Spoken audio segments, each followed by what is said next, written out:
est arrivé en France pour étudier la trompette, donc dans les début des années 60. Il s'est vite rendu compte qu'une trompette ne permet pas de jouer la musique arabe. Or lui, sa langue maternelle musicale, c'est la musique arabe, donc il a essayé de trouver une solution. Et donc il a ajouté un piston qui se joue avec la main gauche. Et en fait, à chaque fois qu'on fait une note, si on appuie sur ce piston, ça baisse d'un quart de ton. Et dans la musique arabe, il y a ce qu'on appelle les makams, les modes arabes, qui sont presque tous basés sur des quarts de ton. Et donc, ça crée un pont assez magique entre les cultures occidentales et les cultures arabes.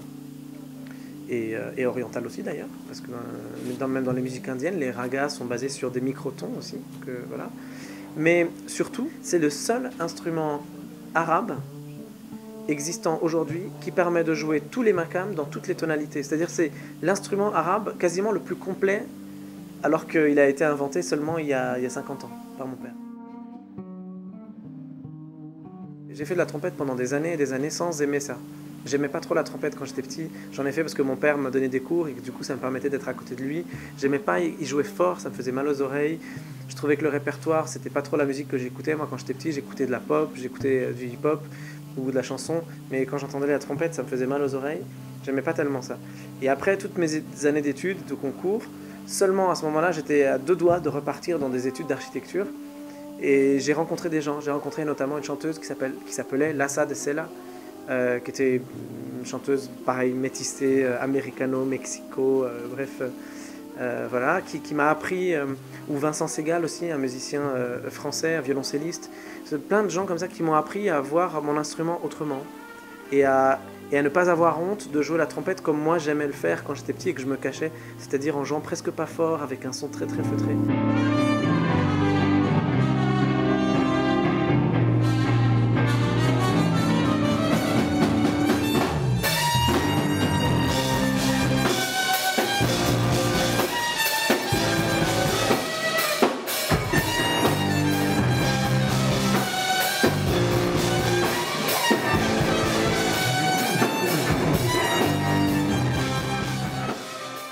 Avant tout, en fait, moi, ce qu'on m'a appris quand j'étais petit, c'était une certaine forme de liberté. Et c'est cette liberté-là qui a une influence majeure aujourd'hui dans ma manière de voir la musique aussi, mais la vie. Et j'essaye, dans ma musique, de jamais m'enfermer dans quelque chose, par exemple, de jamais m'interdire une démarche artistique à partir du moment où elle est sincère. Voilà, je rencontre souvent des artistes, par exemple, qui vont me dire mais il faut pas faire ça, ça fait trop pop, ou faut pas faire ça, c'est trop jazz, ou faut pas faire ça, c'est de la musique classique, c'est trop plan-plan. Et moi, en fait, je me suis libéré de toutes ces choses-là. Je fais vraiment tout ce qui me passe par la tête et tout ce qui me fait vibrer. Et je pense que cette liberté-là vient de cette fibre-là du côté familial.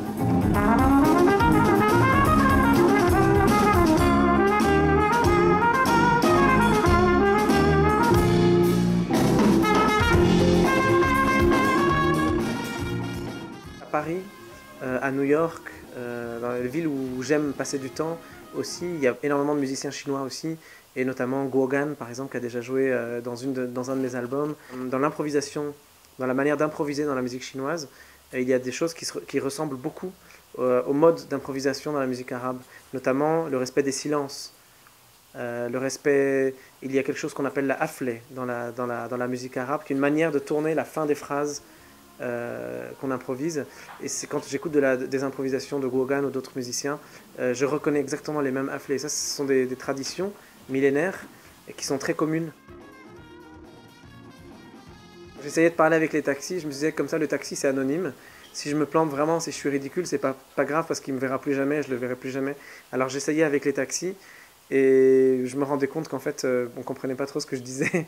Et pourtant, j'avais vraiment appris avec des méthodes, notamment la méthode Assimil. Je voulais vraiment parler, pendant 2-3 ans, 4 ans, j'ai travaillé la langue chinoise que j'adore parce qu'en fait, c'est très musical avec les accents qui montent, qui descendent, comme ça, les tons, voilà, etc., les voix droits. Et j'ai appris beaucoup de choses musicales. Pas beaucoup. Pourquoi?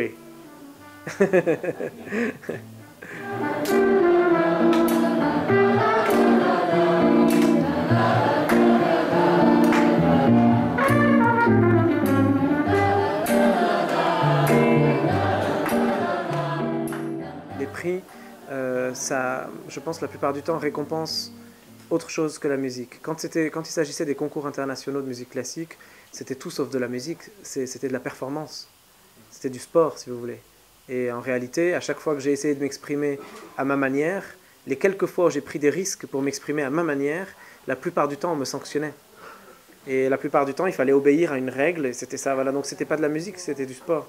Quand il s'agit de jazz, c'est pas uniquement ma musique, je pense, qu'on récompense, c'est une démarche artistique qui tend à essayer d'unir d'autres cultures à la mienne, etc.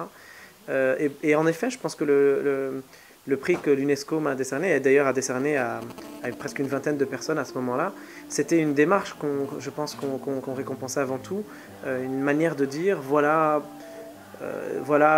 quelques personnes qui prouvent qu'il n'est pas impossible d'éviter un jour le clash entre le monde occidental et le monde arabe.